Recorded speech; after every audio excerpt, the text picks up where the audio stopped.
Hurricane Milton is expected to make landfall in Florida early Thursday morning. At this hour, the storm is back to Category 5 strength. Hurricane specialist John Morales, he's the longest tenured TV meteorologist in South Florida, got choked up as he delivered the devastating report last night. It's just an incredible hurricane. It has dropped 50 millibars in 10 hours. I apologize. This is just horrific.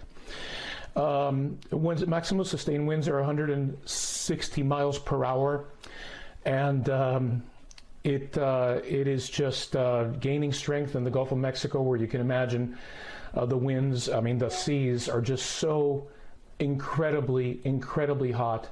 Record hot, as you might imagine. You know what's driving that. I don't need to tell you. Global warming, climate change, leading to this and becoming an increasing threat. As John Morales says, we do know why this is happening. Climate change is making our Earth, and especially our oceans, hotter. The Gulf of Mexico has seen record warm water this year. We covered it actually in the summer, warning that this was going to happen. Those higher temperatures fuel stronger storms with higher winds, more rain, and worse flooding. I mean, all this stuff is complex. Storms are complex, but this part is simple. The storm essentially sucks up the heat and uses it as energy. It is like packing more dynamite into a bomb. The warmer the water, the more energy there is. Now, Hurricane Helene just showed us how this phenomenon is wreaking havoc, even in areas previously thought to be safe from these kinds of storms. Tucked away deep in the Blue Ridge Mountains, Asheville, North Carolina was considered a little slice of paradise. Some called it a climate haven, suggesting it was immune to extreme weather. But last week, that paradise turned out to be an illusion.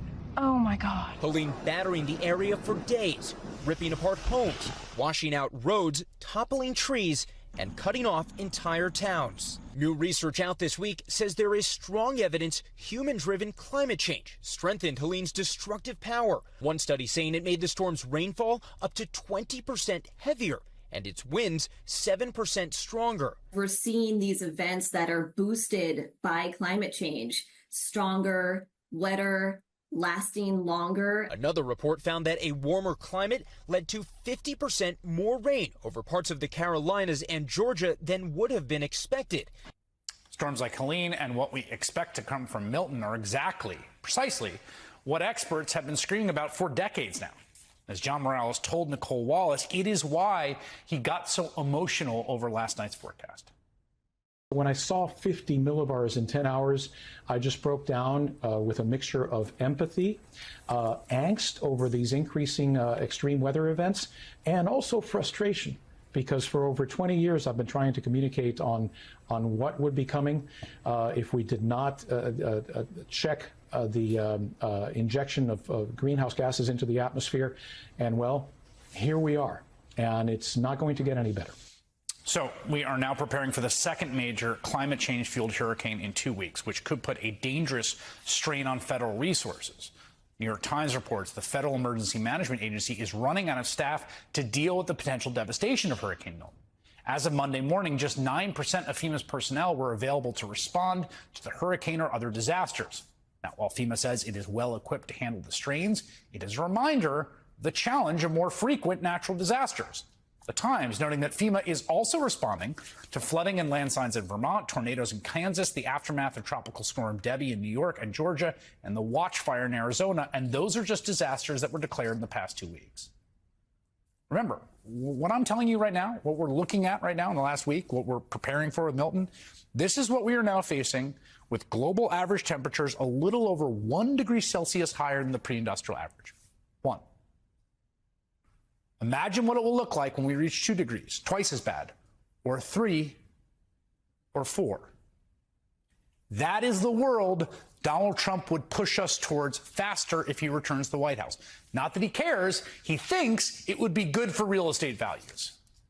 When I hear these people talking about global warming, that's the global warming you have to worry about, not that the ocean's going to rise in 400 years 1/8 of an inch, and you'll have more seafront property, right, if that happens. I said, is that good or bad? I said, isn't that a good thing?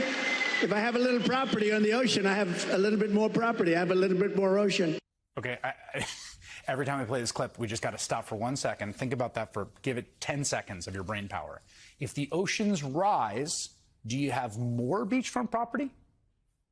Does that make sense? If the oceans rise, do you have more beachfront or you have less, right?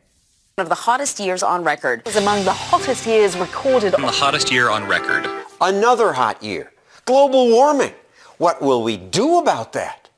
Politicians from most every country promised to deal with it by signing something called the Paris Climate Agreement. A historic climate agreement in Paris. But when President Trump took office, he said, The United States will withdraw. What? We will withdraw? We alone? President Trump isolated the United States with his reckless and indefensible decision. My neighbors in New York agree with that. And yet, China was actually one of the better pledges. India made no pledge to limit their emissions at all. They pledged only to become more efficient, but they proposed to become efficient less quickly than they're already becoming more efficient. So their pledge was to slow down. My favorite was Pakistan, whose pledge was to reach a peak at some point, after which to begin reducing emissions. We came together around the strong agreement the world needed. Obama pledged to reduce American emissions by 1/4. Of course, it's true that the United States produces twice as much greenhouse gas per person as China and India. So isn't it on us to do more? Even if we zeroed out our emissions tomorrow, the future of climate change is still a question of what happens in China and India. We're getting out. When Trump said he was leaving the Paris Accord, he was trashed by politicians across the world. I'm dismayed at the U.S. decision to pull out of the Paris Agreement. President Obama said, this administration joins a handful of nations that reject the future.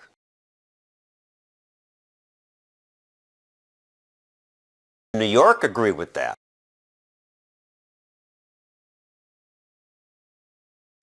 Now, we've known for decades our planet is warming, that we would start seeing the brutal effects.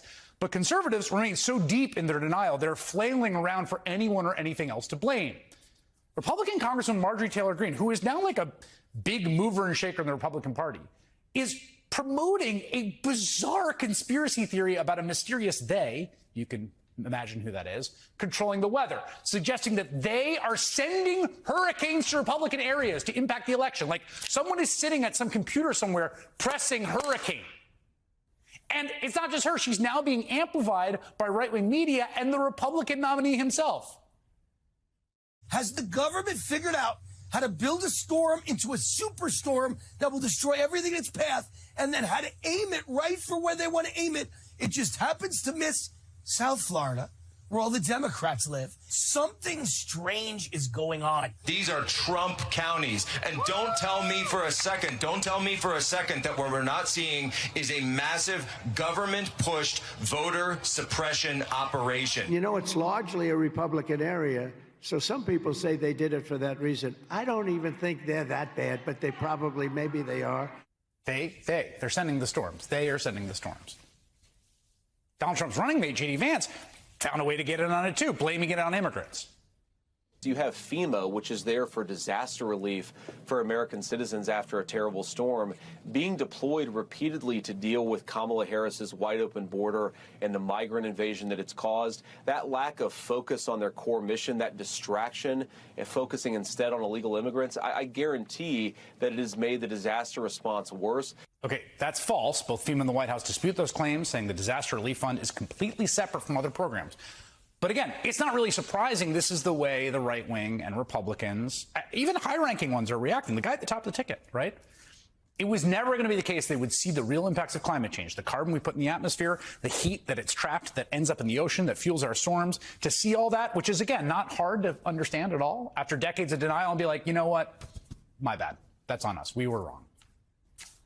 But their behavior in the face of this dire consequence of this impending 1-2 punch for the Southeast should serve as a wake-up call to everyone stuck here in reality about the very real stakes of this election. The climate change agenda is a hoax. The climate change agenda is a hoax, and we have to declare independence for it. And the reality is, the anti-carbon agenda is the wet blanket on our economy. And so the reality is more people are dying of bad climate change policies. And I think I know more about the environment than most people. Obama's talking about all of this with the global warming and that, and a lot of it's a hoax. It's a hoax. I mean, it's a money-making industry, okay? Our numbers are very, very good. Our environmental numbers, our water numbers, our numbers on air are tremendous. Why is a pussy-grabbing, two-time impeached, convicted felon, known for offensive behavior and spreading false information, even be this close in the polls? How is that even possible?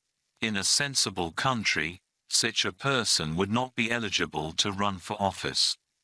Yet here, not only is he allowed to, but he also continues to lie, spread misinformation, and manipulate those in need of help after back-to-back disasters, causing confusion and real harm. He and all Republicans, who are silent and complicit at this point, are showing themselves to be real desperate assholes. America is truly being too kind. If Americans truly understood the extent of his deception and corruption, they would turn out in overwhelming numbers to vote him out. This would send a clear and powerful message, once again labeling him as a sore loser. By rejecting him decisively, the country would be on a path to restoring its integrity and strength, both for itself and for the world. It's time for real leadership. Let Kamala lead and bring about the positive change America needs.